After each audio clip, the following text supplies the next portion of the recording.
जय हिंद सभी साथियों को। कैसे उम्मीद आप सभी अच्छे होंगे, आपकी तैयारी मस्त चली होगी। साथियों, किसने जो है थर्ड डे जो है अपना टारगेट कंप्लीट कर लिया। एक काम और करिए, आप लोग जो है वीडियो को सभी ग्रुपों में ज़रूर शेयर करिए, क्योंकि चैलेंज में बहुत कम लोग पार्टिसिपेट कर रहे हैं। ये वीडियो उन लोगों के साथ शेयर करना जो जिनको जेन्युइन में नौकरी चाहिए और जिनको लगा नहीं कि वो यूपी पुलिस में सिलेक्शन लेना चाहते हैं, उन लोगों के पास जरूर करिए सीरियस कैंडिडेट। क्योंकि कुछ लोग को अभी इस चैलेंज के बारे में पता नहीं, तो आप लोग का काम क्या है, वीडियो को जरूर शेयर करना पूरा वीडियो देखने के बाद।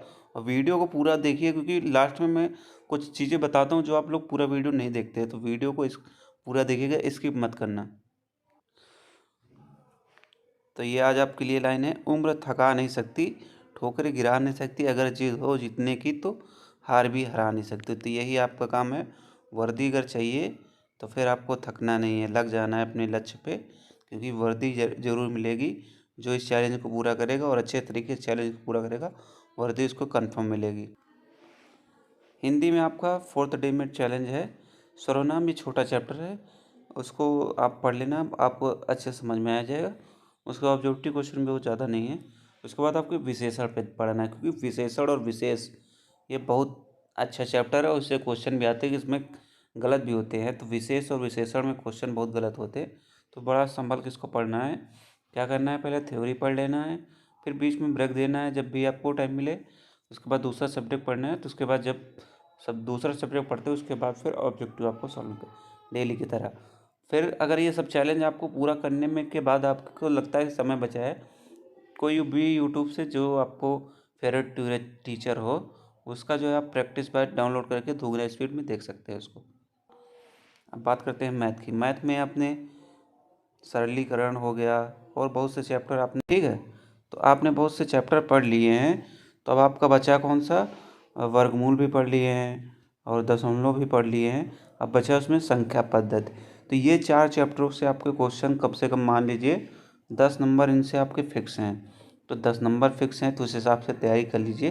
तो संख्या पद्धति को बहुत अच्छे से आपको पढ़ना है, एक एक कॉन्सेप्ट को आपको रटना है, संख्या पद्धति के जो भी आपके कॉन्सेप्ट हैं, क्योंकि यहाँ से क्वेश्चन आना तय है। संख्या पद्धति है और जो चैप्टर स्टार्टिंग के यहाँ से 10 नंबर आपके तय हैं, तो यहीं से आपके 10 नंबर आ जाते हैं। तो बहुत सावधानीपूर्वक सभी क्वेश्चन को सॉल्व करना और उसके कॉन्सेप्ट को मत भूलना, क्योंकि कॉन्सेप्ट अगर याद रहेगा तो सवाल अपने आप बन जाएंगे। रीजनिंग में बात करें, रीजनिंग में क्या है, दिशा परीक्षण। दिशा परीक्षण के बाद है रक्त संबंध।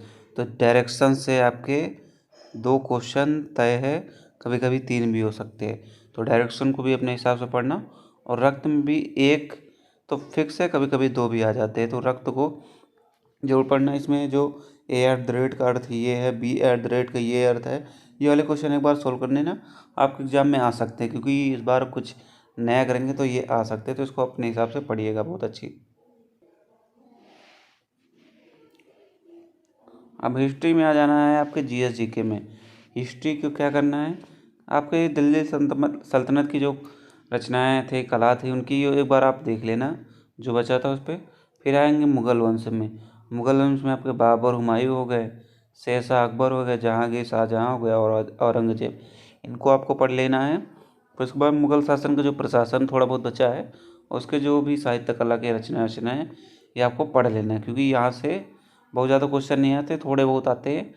क्योंकि ज़्यादातर आपके क्वेश्चन आते हैं प्राचीन और आधुनिक से क्वेश्चन आते हैं, लेकिन आपको मिडवल भी पढ़ना ज़रूरी था, इसलिए जो जो इम्पोर्टेंट टॉपिक थे मैंने आपको बता दिया, क्योंकि आपको यहाँ से पढ़ना ही पढ़ना है। तो वैसे ही आपको पढ़ना है, पहले थ्योरी फिर ऑब्जेक्टिव।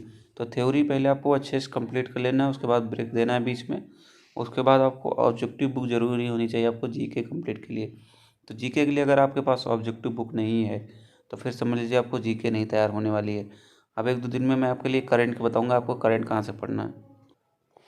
तो दोस्तों, उम्मीद करते हैं आपको ये चैलेंज जो है सभी चीज़ें समझ में आ होंगी। ये चैलेंज आप डेली, आपका मोटिवेशन मिल रहा होगा टारगेट पूरा करने में, क्योंकि जब आपको एक टारगेट डेली मिल जाता है उसको पूरा करना ही करना होता है, क्योंकि ये टारगेट पूरा करे बिना आपको सोना है ही नहीं।